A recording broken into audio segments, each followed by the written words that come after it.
Hello and welcome to another episode of Be the Love to Awaken Our Souls. Thank you so much again for tuning in this week. I am Stacy Musial. And I am Brenda Carey with our special guest, Lion Goodman. We are your co-hosts and souls on the journey, and we are on a mission to raise the consciousness of humans and the planet, and we need your help. Please spread the word to your family and friends and join us every week. Consider becoming a Patreon supporter or a sponsor to help us with the operating costs like editing and the many, many hours we spend creating these shows with quality guests and content. And if you have resonated with our mission, support us in a way that raises your vibration to love. And if it feels safe for you, I'd like to invite you to get centered with us. I'd like to begin by inviting you to take a beautiful cleansing breath in through your nose and out through your mouth, releasing anything that is keeping you from being present. And take another deep breath in through your nose, breathing in calm, peaceful, loving energy, and breathing out anything you are ready to release in this now moment. And take one more breath in through your nose, breathing in light and love for yourself. And imagine breathing that light and love and send it back to all of humanity, remembering that you always have your breath to come back to. Our guest today is Lion Goodman. He is a transformational coach, author, healer, and teacher. And at the age of 26, Lion was shot in the head 4 times. This near-death experience kickstarted his 5 decades of research into the nature of consciousness, developmental psychology, spirituality, and healing. He created the Clear Beliefs method of trauma-informed therapy coaching, which he has taught to more than 500 teachers, healers, coaches, and therapists around the world. His training is accredited by both the International Coaching Federation and Association for Coaching. Lion has taught workshops and trainings around the world and has authored 5 books, including Creating on Purpose, Clear Your Client's Limiting Beliefs, and Menlightenment. He is a co-author of a new book, Transforming Trauma, with Joe Vitale, Marcy Shminoff, John DeMartini, and Christy Whitman. Thank you so much for being here with us today, Lion. Thank you. It's really great to be here. And tell us a little bit about your journey and what has led you down this spiritual path. Well, I like to begin by saying that I was born at a very early age. And that was the beginning, right? We all go through that stage of trying to figure out who we are and what the world is. And looking back and understanding the nature of beliefs, I understand that from the very beginning, I was trying to put the world together, trying to figure out what it was that enabled me to survive or thrive. And of course, those patterns built themselves up into a personality and a way of living and a response to the world and response to other people. And because of my circumstances, I was pretty much a loner. I looked at other kids. I didn't feel like I was part of them. So I've been an observer for as long as I can remember, an observer of human beings and what they're doing and trying to figure out why they're doing what they're doing and how they're doing it and how they feel so comfortable doing it when I was very uncomfortable for most of my childhood. And that led me to a path of exploration. Excuse me. That led me to a path of exploration of myself and other people. I was introduced to reincarnation at a very early age by my father. And so I began reading a book on reincarnation when I was 12. And I realized, oh yeah, I remember that. And so that kind of reawakened my understanding of what we're here for and how we evolve. Then I got interested in psychic phenomenon and began practicing telepathy and that kind of thing with my girlfriend at the age of 13. So I've been an explorer for a really long time. And when I got to college, I met my first great teacher who said, all knowledge can be applied to yourself. So if you're studying history, you're studying the history of yourself. If you're studying psychology, you're studying your own psychology. Physics, it's the physics of your body. So I got interested in really everything about humanity in college, and I graduated with a degree in consciousness studies in 1975, which I think was the first such degree granted. I haven't found anyone with an earlier one. So, but unfortunately, there was nobody hiring people with degrees in consciousness studies at the time. So I went on the road selling stuff so I could make a living. And I traveled for about a year and a half doing that, calling on stores and selling my wares. And because I was a good Samaritan, I would stop and help people along the way whose cars had broken down or needed a change of tire. And when I was driving from Las Vegas to LA through the Mojave Desert, there was a fellow whose car had broken down in the middle of the desert. It was about 110 degrees outside. So I stopped and said, "Can I help you?"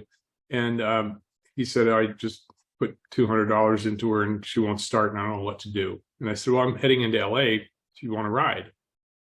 And he looked at me kind of funny and he said, "Yeah, okay." And he brought his duffel bags and suitcases into my van. It was like an RV van. And we ended up traveling together for about 3 days. And I grew to trust him and sent him on errands and get the car gassed up and move stuff around. And the third night we were camped out in the middle of nowhere. And I was in the back of the van moving things around in the cabinets. And he was in the front of the van listening to music. And suddenly there was an explosion. And something hit me in the head. And I thought maybe the gas stove had exploded. So I looked up and it was intact. And I looked to my left and there he was with a gun pointed at my head from the front of the van. And I realized that I'd been shot. And at that moment, I thought, okay, well, he's warning me he wants to take my stuff. Take it all. Like my first instinct was like, sure, take it all, leave me naked outside. That's fine. Go take all this stuff I've got and just like go with it, go have a good time. But then he shot again. And the second bullet missed me by a fraction of an inch. And I realized this is not a warning. He's going to kill me.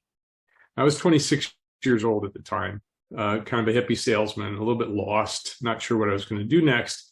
And I really didn't know what to do. I thought maybe I'd go to medical school, like with my original intention, or go get a PhD in psychology. But I really couldn't figure out what my future was. And at that moment, I realized, oh, that's why I couldn't figure out my future, because I don't have one. I'm going to be dead. This is the end of the road for me. So I thought, okay, if I'm going to die, I want to die clean. I don't want to die with anger or upset or leftover stuff. So I rapidly went through my past and asked forgiveness for all those that I had hurt, forgave all those who'd hurt me. And then he shot again. And the third bullet also missed me by a fraction of an inch. And by this time I thought, okay, well, I'm ready to go. And so I'm going up into source and feeling filled with that golden love light that is source. And I was out of my body looking down at this van with these two little creatures doing this little thing down there, which was amusing, to say the least. And I was ready to go home. I said, okay, I'm ready. This is it. This is the end of the road. So might as well be welcomed by source. And then he shot again. And the fourth bullet knocked my head over to the side, and I was suddenly in my body, blood rushing down. I apologize. Let me grab some water.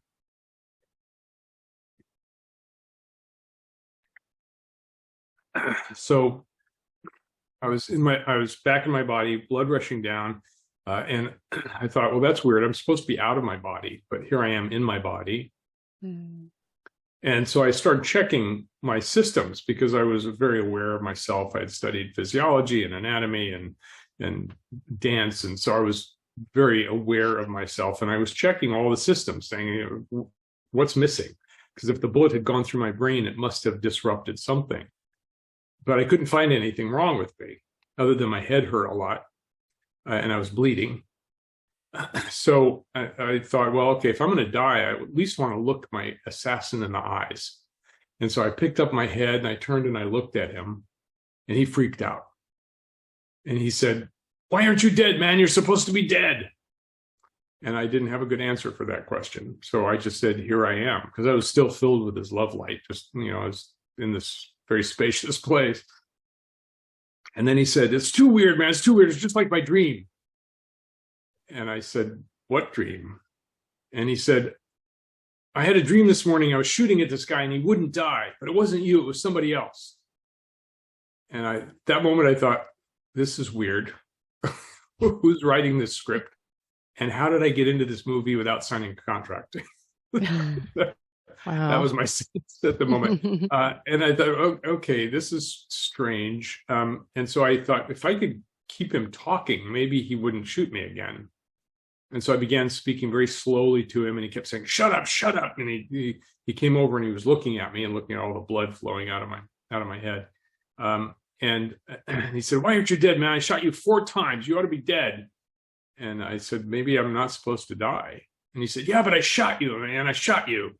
And he was all adrenalated and jumping around. So I just stayed very quiet and peaceful the way I actually was already. I was just in that peaceful place of equanimity. And eventually I just slowly talked to him and tried to talk him down out of his adrenalated state. And to cut a very long story short, we spent the next 8 hours talking and conversing about his life and my life and life and death, and his history and my history, and trying to find a way out. Because at one point he got very concerned and he said, "Okay, I'm going to take you to a hospital I know." And I thought, okay, well, this is good shift. He's gone from wanting to kill me to caring about me. And then he drove for a while, then he stopped the van and he came back with a gun in his hand. He said, "I can't take you to the hospital, man. I have to kill you." And I said, "Oh, why is that?" I'd stay curious. And he said, "Because if I take you to the hospital, they'll put me back in jail. I can't go back to jail, man." And I thought, not only am I dealing with a crazy person with a gun, but I'm dealing with a crazy ex-con with a gun. That kind of elevated the conversation. And so I thought, well, maybe I don't have to go. Maybe I won't turn you in, or maybe they won't. That ensued another whole conversation about how can we end this without him going to jail and without me being killed. So 8 hours later, we came to an agreement, and the agreement is that I would not turn him in, and he would never do anything like that again. And we shook on it. And I gave him some money and stuff that I had that I thought he could pawn, and took him to a place he knew, and he walked out near a bus stop and with all of his stuff. And I shook his hand and said goodbye, and he looked at me really strangely. Earlier, he had looked at me and said, "Man, you are the weirdest person I've ever met." Yeah, probably will be the weirdest person you ever meet. And I drove myself to the hospital, and the doctor was sewing up my scalp, and he said, "What happened?" And I told him. He said, "You're a lucky man. 2 bullets glanced off your skull." And I thought, well, it's not luck. It's being blessed. I'm a blessed man. So that changed my life, obviously. In terms of beliefs, which is my specialty, the biggest belief that shifted is that I'm clearly not my body, because I was out of my body and fully conscious with this kind of 360-degree view of life. So that really reinitiated my whole passion about consciousness and spirituality. And strangely, after that, my next step was I needed a job, so I became a headhunter, which I thought was ironic after having my head hunted. So that was my career for 25 years. And then I switched to coaching and teaching. Wow. Wow, that is an amazing story. Just really profound. How you were able to really connect with that. Well, it sounds like, you brought into that energy of the afterlife and felt that peace and all that forgiveness from your life, but then able to talk him through saving your life as well, or bringing you to the hospital, not carrying through with, his original plan. That's, wow. I know, I'm almost speechless. I know. That. I'm like, I have never heard of a near-death experience. I've read many of them on book, but it's usually like, oh, I was floating above and I was looking down. It's like this angel perspective, but you were in it. Like, you were like like in your own, I mean, obviously we are not our body, but source just flowing through you and consciously speaking to this man. That there's so much information to unpack in there. I don't even know where to start. Yeah, I would love to just dive in and hear more about what that experience was when you were in, when you were on the other side for that moment, and what that felt like and who was around you. What were you experiencing in that moment when you were able to really reflect back to, on your whole life and ask for forgiveness and what was that experience like for you? First of all, I want to make a distinction. I was not physically near death. Bullets had glanced off my skull, so I wasn't. I was close to death, but not. I was near to death, but I was not already dead. Mm-hmm. I was fully alive, but my consciousness was ready to die. Mm-hmm. I was perfectly okay with it. Well, that's what's happening. That's what's happening, right? So I was in acceptance, and I think that allowed me to get out of my body and open up to Source. And Source's light was like warm honey, golden honey pouring through me, and just I was just loving everything, including him. So that was what I think transformed him primarily, was the state of awareness and love that I was in. The peacefulness that I was in allowed him to settle and transform as well. So being out of body at that conscious level was pretty interesting, because without a body, I was just pure consciousness and aware of everything around me, sort of 360-degree awareness, including the van and the ground and the below the ground and the plants around the van and Source and light. And so it wasn't a typical near-death experience where the person goes through the tunnel and meets the relatives and all that. It was close enough for me. That's about as close as I want to get to that experience. Maybe we could call it a near-life experience. I'm not sure. But that state of awareness that is love, that's what we're all going after. That's what your whole program is about, right? So that love is the universal love. It's the love of the universe for us and for everything. And being in that flow enabled me to survive. In fact, when I thought about it later, the physics of the bullet and my head was that I was so relaxed in my body that when the fourth bullet came, instead of blowing the top of my head off, it actually pushed my head aside and allowed it to glance off. If I had had any tension in my neck because I was afraid or because I was angry, probably the outcome would have been quite different. So being in that relaxed state actually allowed me to survive. Wow. So I'm curious, you mentioned a little bit earlier about the subconscious mind.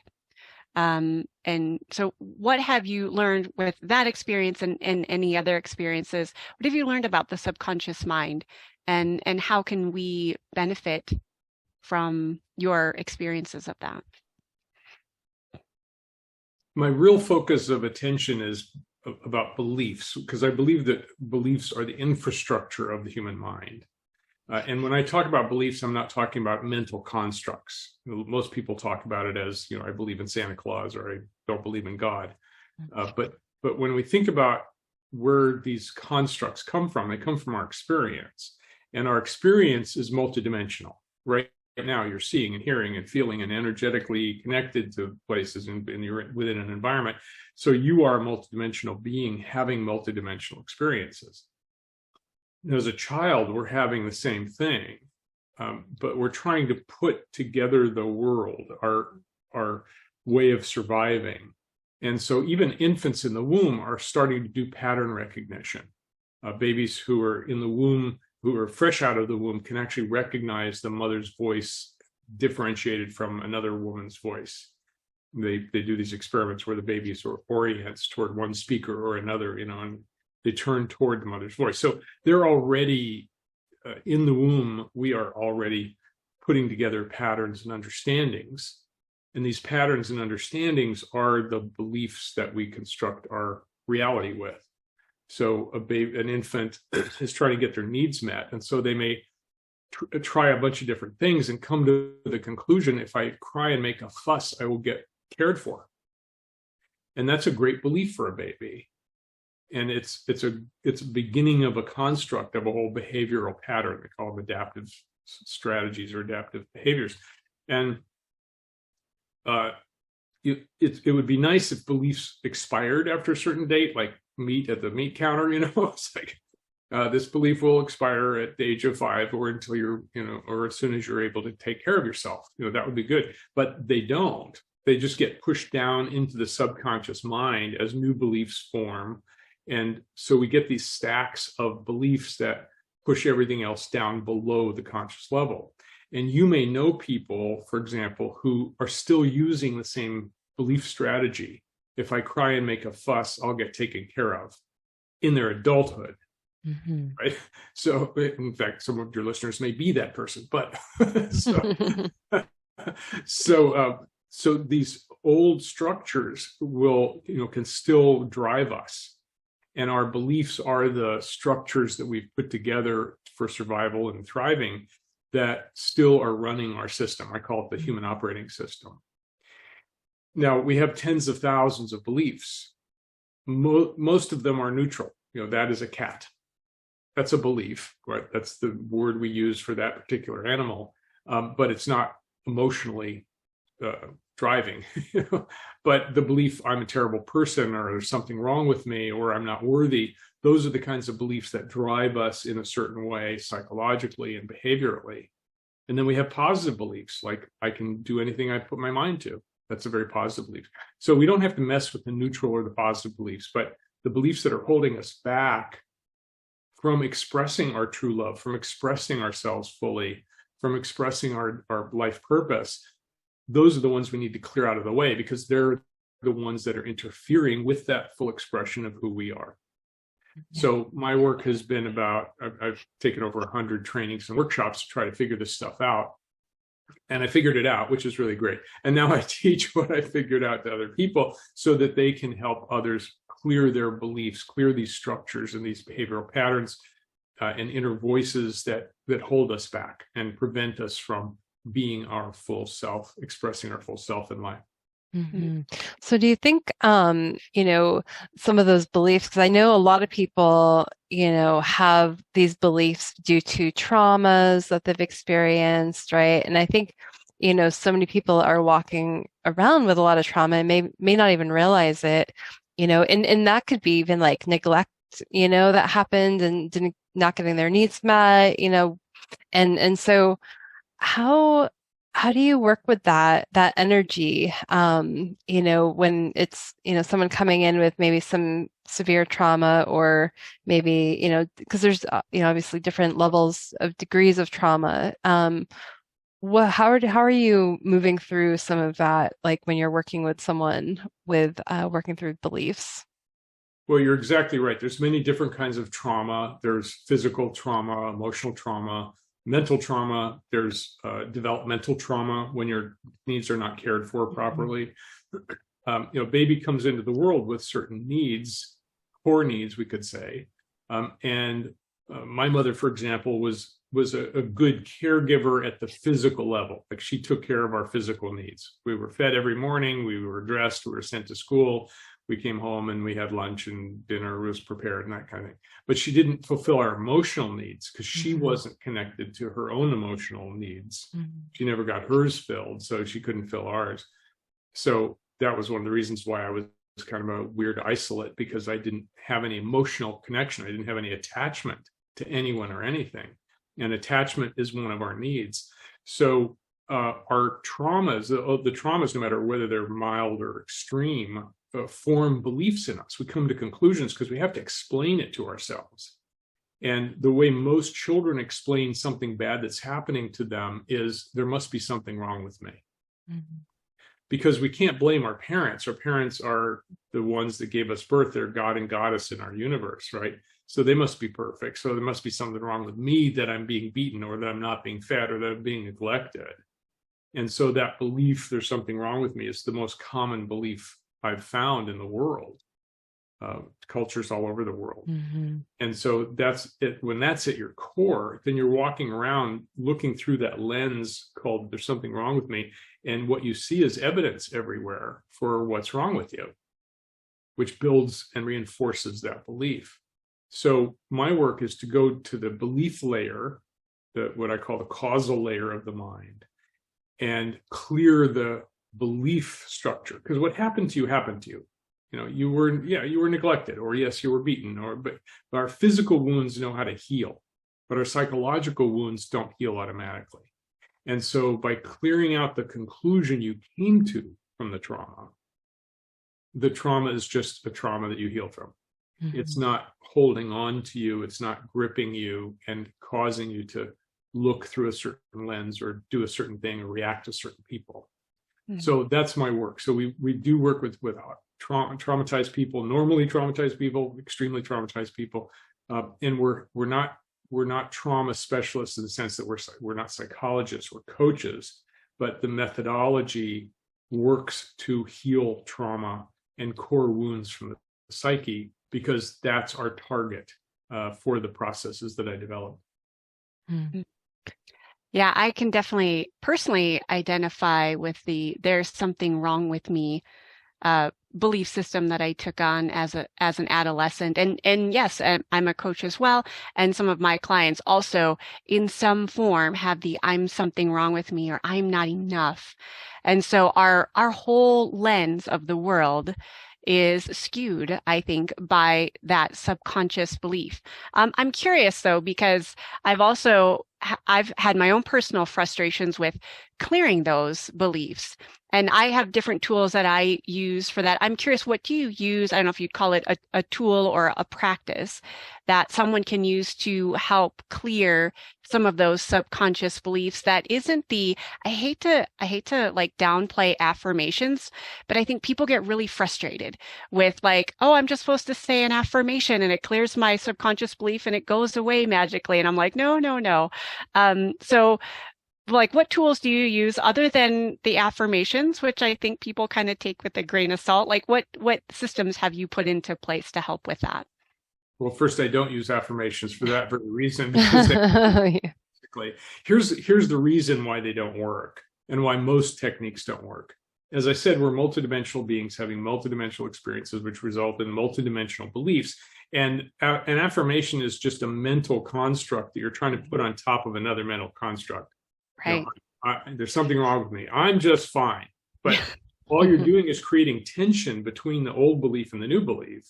So you get this, you're basically fighting against yourself.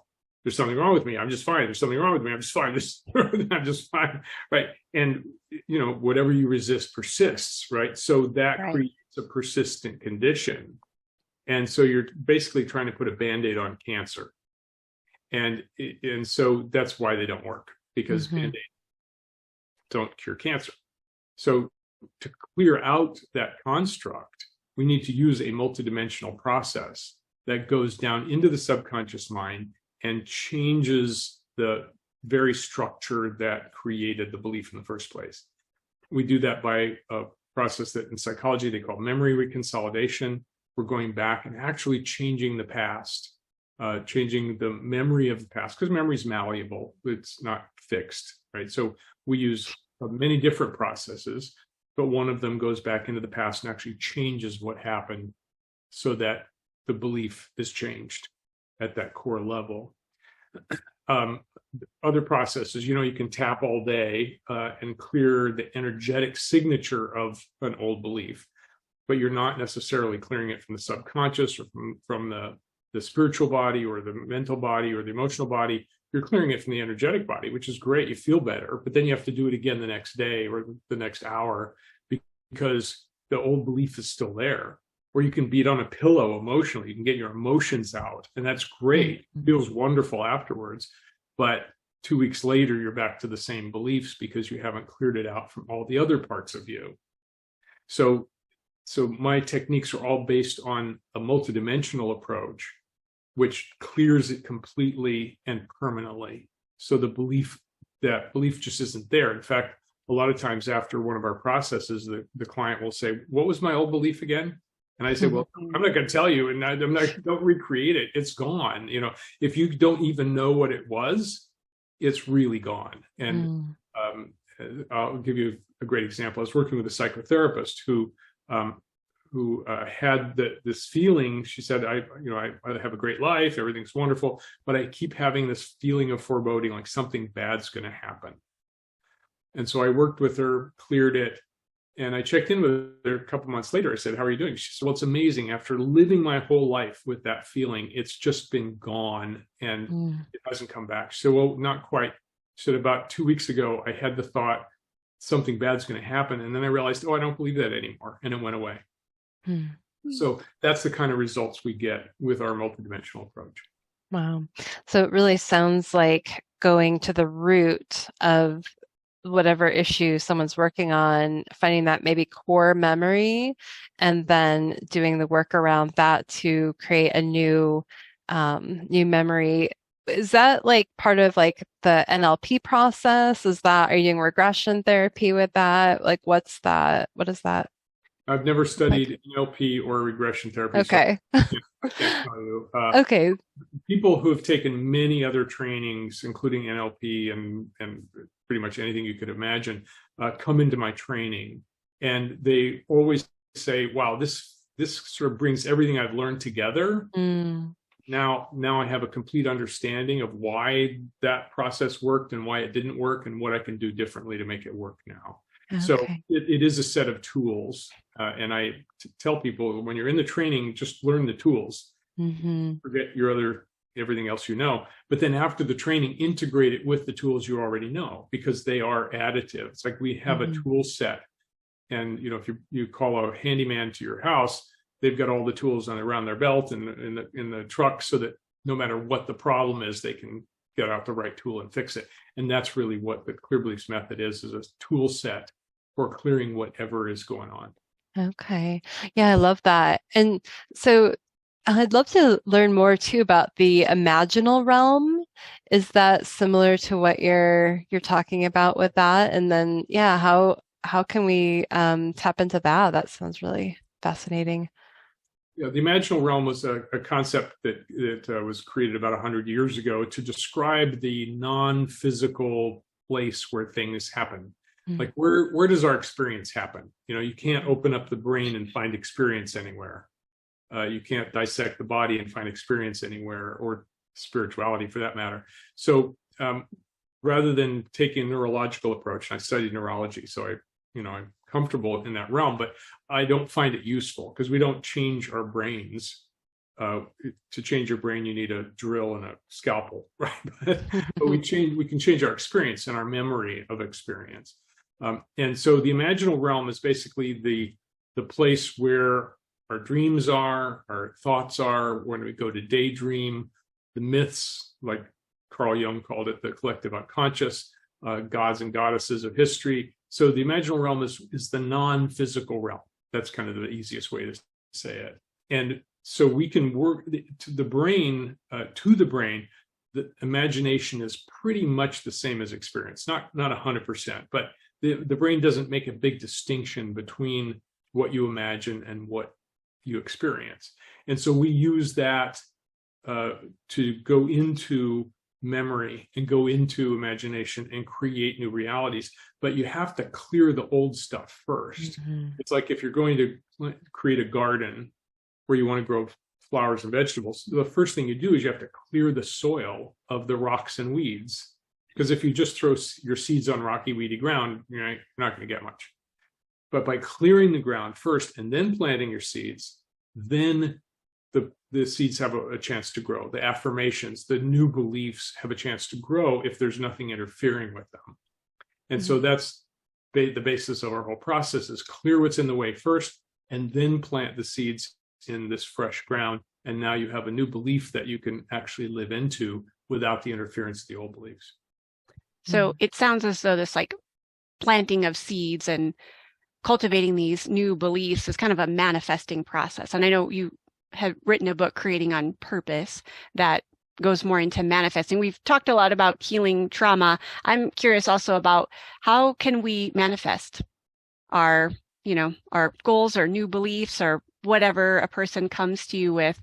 We've cleared, obviously we need to clear the soil like you mentioned. How can we also use this process to manifest what we want to create in the world? Here's my theory, and it differs from a lot of other people's theory. If you go to the core belief that's interfering and you clear it completely and you plant a new belief in that space, that new belief will manifest automatically if there's no interference. Now, we have tens of thousands of beliefs, and there's lots of them that are conflicting and contradict each other. So we have to have tools like weeds grow in the garden too, right? So you need to have a weed puller in your garden. And so we give these tools to our clients so that they can then, from that point forward in their life, when an interfering belief pops up, which it does from time to time, gets stimulated, you have a weed puller to pull it out. And then you can move forward. You can keep moving forward. Now, the one thing about manifestation that I think most books and trainings have missed is that you can't create in the physical or social world just with thought alone. The law of attraction doesn't work for most people. It does for some, but not for most. And that's because it's only one realm, and the physical realm needs action, and the social realm needs relationships. And so if you want to create in the social realm, like money, for example, nobody ever had a bag of money fall on their head because they were saying affirmations, as far as I know, because money is exchanged for value. So you need to have an understanding of the social realms, like money's a value exchange medium. So you create value in order to get money. You don't meditate to get money. You don't do yoga to get money, unless you're a yoga teacher. You have to be giving something of value, creating something of value that then people will exchange money for. In the physical realm, we don't manifest things, manifest. If you're so good at manifesting, manifest a beer in my hand. Okay, well, the physical reality doesn't manifest with thought. Physical reality manifests with taking material that already exists, creating something new, moving it, shaping it, coloring it, decorating it, and then packaging it and driving it to a store where it can be purchased with the money that you made by exchanging value. So you need to work in all three realms: the personal universe, where we can create our own experience; the social universe, where we have different rules of engagement, like collaboration and cooperation and communication. That's what manifests in the social world; and the physical realm, which is matter and energy, and you have to move it and shape it and that kind of thing. So you have to manifest your life, you need to operate in all three realms. You need to clear your own stuff in the way. You need to engage socially, and you need to engage in the physical world with action. So that's the key to manifestation that most people miss.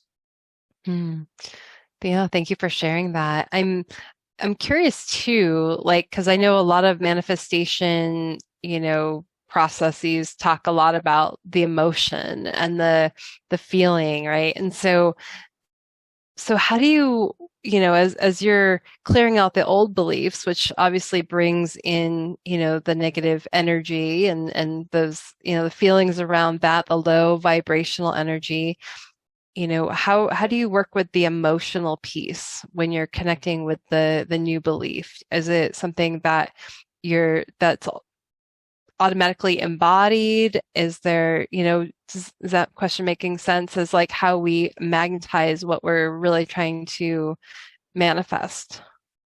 Well, first of all, if you think and feel a new belief, but you haven't cleared the interfering beliefs first, it's not going to go very far. It's going to be another Band-Aid, right?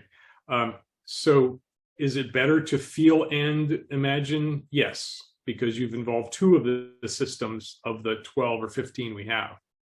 Is it better to imagine, think, feel, and take action? Yeah, then you're going to get somewhere. But sitting around, meditating or saying affirmations is not going to change the world. It might encourage you to do something different, but then you're taking action in the world, and you'd better know how actions happen in the world in order to make it happen. So, yeah, feeling is just one of the systems. We're physical beings, emotional beings, spiritual beings, mental beings, energetic beings, economic beings, political beings.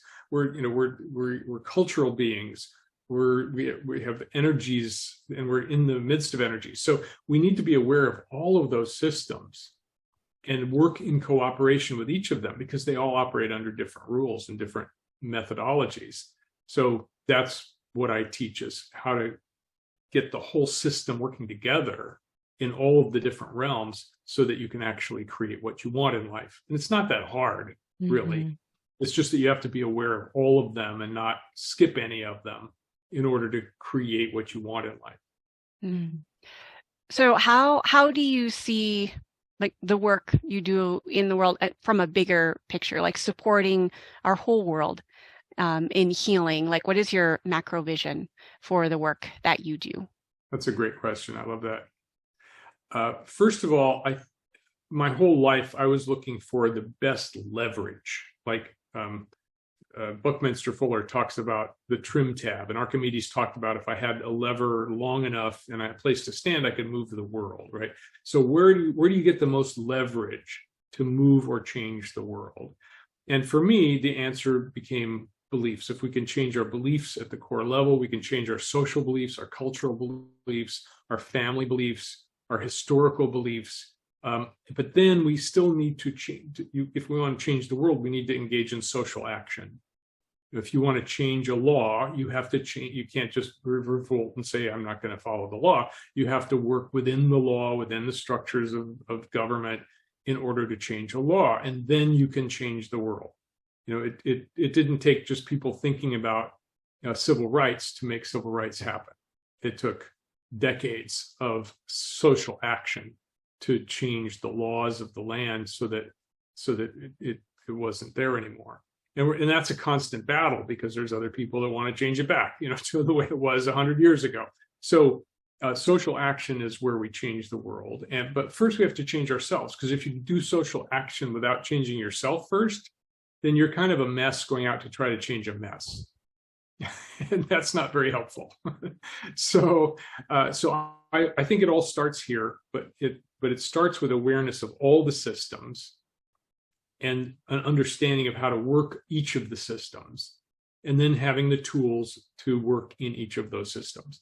So I'm very big on changing the world. I think the world needs changing, and my friend Swami Beyondananda says, hopefully the world will grow up and its diaper won't need to be changed anymore. Yes, I totally agree. And that's part of our mission of, this podcast, is really helping to, plant seeds for people, that there's other ways, that they don't have to be, living, they don't have to live the same way that they've always lived. But it does start with us. We can't expect to, just, snap our fingers and the world's going to be changed. We have to all do our inner work, because as we're doing our inner work, we're going to see the outer shift as well. And just, I just have a question, and maybe another plant seed that can be planted. But, you were able to access that energy, that divine energy in your experience, as, that close to near-death experience. And so that's energy that we all have access to before we, get to that point, right? I've felt it many, many times. And, and I've never had a near-death experience, but I'm just wondering, in your experience, in your words, maybe over the lifetime that you've been doing this work, how can we really truly access that divine energy in a way that is palpable for us? First of all, I don't think we need to access it. I think we need to remember that we're already accessing it all the time. I love that. There's one thing that I learned from that experience. It's like, that's there all the time. It's I'm not separate from it. The delusion of separateness is the real issue here, is that, if you believe you're separate from the universe, if you believe you're separate from God, separate from other people, that is your reality, because you're creating your reality with your beliefs. So the clearing of the beliefs brings you back to your natural state, which is always already connected to everything. And so it's really, for me, it's a remembering process. It's a reminding process. Oh yeah, that's right. I'm not separate. I actually am connected to the earth and the sky and the sun and the stars and other people and the society and the history. And it's like, we are always already connected. We're always already connected to the divine, because we are the divine. We are what the divine is doing. And so when you recognize that, you can kind of relax back and go, okay, so this is this part of the divine doing this job at this moment in this place with these people, and that's pretty cool. So it's not, we don't have to go anywhere or do anything to remember that. It's always here with us. It's just shifting our perspective and remembering that it's always already there. And that is the absolute perfect way to begin to wrap up our beautiful conversation. Thank you so much for that reminder that, yes, there is no separation. And I think that's something that that we need to hear all the time, every day, multiple times. And so, Lion, please tell our listeners where they can find you and what you're currently working on. Great. First of all, we offer free monthly events in which we explore beliefs in different areas, sexuality and relationship, money and finance. And so people can sign up for those free monthly events at beliefrelief.net. That's an easy way to get involved with what we do. If you're a coach or a therapist or a healer and are interested in the training, the Clear Beliefs training, that is clearbeliefs.com. And if people want to be coached by me, they can go to liongoodman.com. Also, my near-death stories there on that site. And if you read through the whole story, it's called Lion's Near-Death Experience. At the bottom of the story, there's a link to the movie that was made based on my story. It's pretty cool. It's an award-winning film that was done based on my story. So lots of resources there at liongoodman.com, beliefrelief.net for our free events, and Clear Beliefs for our training. Beautiful. Thank you so much, Lion. And we will add your website and contact info to our show notes so people can easily find you. And so thank you so much for being here today and sharing this beautiful conscious conversation. Thank you, Stacy. Thank you, Brenda. Pleasure to be with you. Call me anytime. Absolutely. Thank you. And thank you for listening to Be the Love podcast. If you've enjoyed listening to our show, please share the love by sharing it with your family and friends, giving us a 5-star written review on iTunes and Spotify, or liking us on Facebook. And please consider supporting our mission to awaken our souls with a monthly donation that helps us with the operating costs of this podcast so we can continue to spread the love. To contribute, visit our Patreon website at patreon.com/Be the Love podcast. And stay tuned for more episodes being released on Mondays at 5:55 a.m. Mountain Time.